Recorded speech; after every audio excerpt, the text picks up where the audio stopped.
Some guests on the Roadshow made great investments in antique items. With only $4, he bought a vase that would turn out to value up to $100,000. While shopping at a local Goodwill, he stumbled across a vase. He had no idea who the maker was, but its price led him to make a purchase. The maker of the vase is Overbeck Pottery, a company founded by 4 sisters.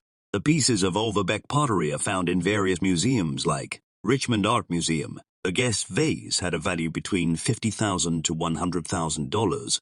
Got my heart thumping. And you paid how much for this? $4.99. Magnificent silver brooches for 3 sisters. One of the sisters brought in 2 out of 3 brooches given to them. They were made by Harry Bertoia, an Italian-American artist.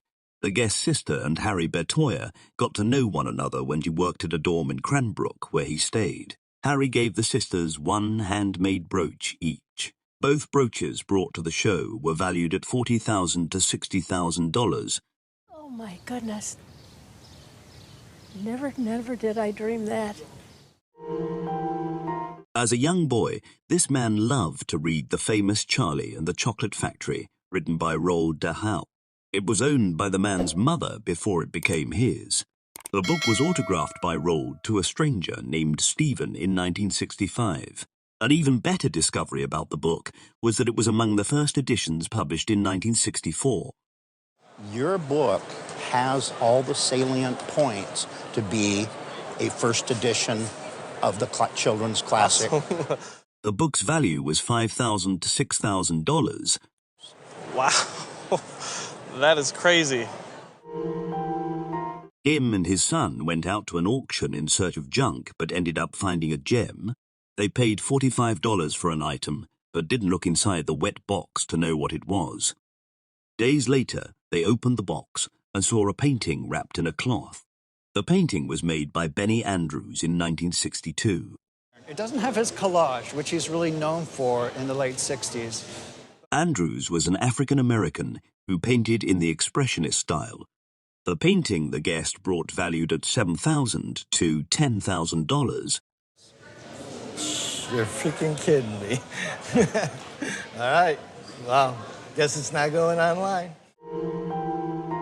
A dent on a sword sheath caused by a bullet makes it a special one.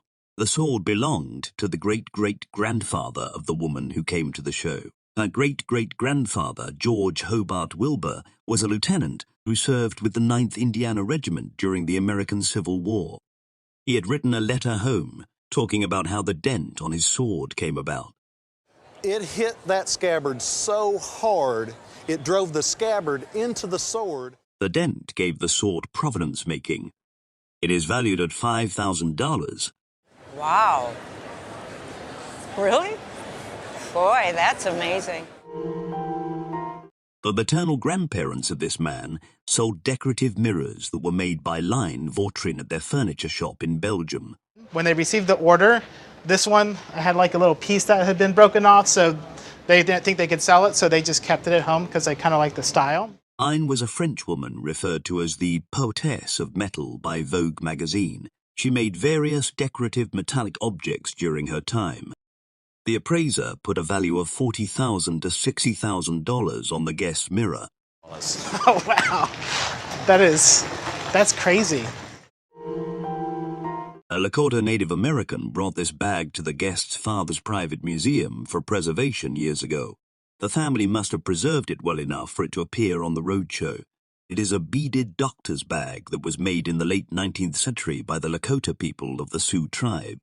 The guest's bag had a few tiers and was given a value between $5,000 to $7,000. I'm flabbergasted. For a thing that was just commonplace to me growing up, it was just a family item. That's quite a shock. An art that has been hanging in the office of this woman's father-in-law was later discovered to be an original after his friend made mention of it. The art was made by C. Pete for Sun Valley Resort as a promotional advertisement. The guest inherited the poster from her father-in-law and was excited to hear its value. My estimate at auction, were this to come up for sale, would be between $3,000 and $4,000. Oh my gosh. Awesome! All right. I'll take it. The universe wanted her to get this lamp by all means. While on a walk, she saw the lamp sitting outside with a sign that indicated it was for free. She decided to take the lamp home when she saw it again the following day. After bringing it to the show, she got to know that it was made by Louise C. Tiffany Furnaces in Kay, a company by Louise Comfort Tiffany. In a retail venue, something like this could sell for between $10,000 and $15,000. Oh my God. As kids, we buy things just because we like or want them. So was the case with this man who bought comic books when he was 12 years old. Little did he know that those books would turn out to be a huge investment. He was a fan of Marvel Comics and bought a total of 110 for 1 cent each. Marvel Comics was created by Martin Goodman in 1939 as a timely comic. The comics were widely loved, and with their adaptation to film, they have become even more loved. Conservatively, at auction for the entire collection, I think you easily have $30,000 to $40,000 worth of comics here. Are you kidding me? Yeah, it's the Black Panther, of course. The mother of the guest was initially pissed at her husband for purchasing these jugs, but they later grew on her, and she loved them. The guest inherited it after her mom passed away. The jugs are of Japanese origin, made during the Meiji period. They were beautifully decorated silver sterling jugs used to serve tea and coffee. I would insure them together for $30,000. Wow.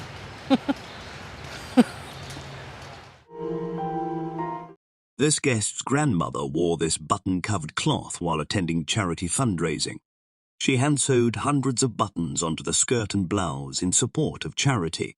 The outfit was a replication of the clothes worn by pearly kings and queens, a set of groups in London committed to raising money for charity. The guest guessed that the outfit would weigh about 50 pounds. And we think that an insurance value for something like this would be $2,000. Wow, that's a lot of money for just buttons. An Olympic gold medal that was won by a basketball player, Joe Fortenberry, appeared on the show when his son brought it for appraisal. Joe Fortenberry is said to have been the first to slam dunk during a basketball game.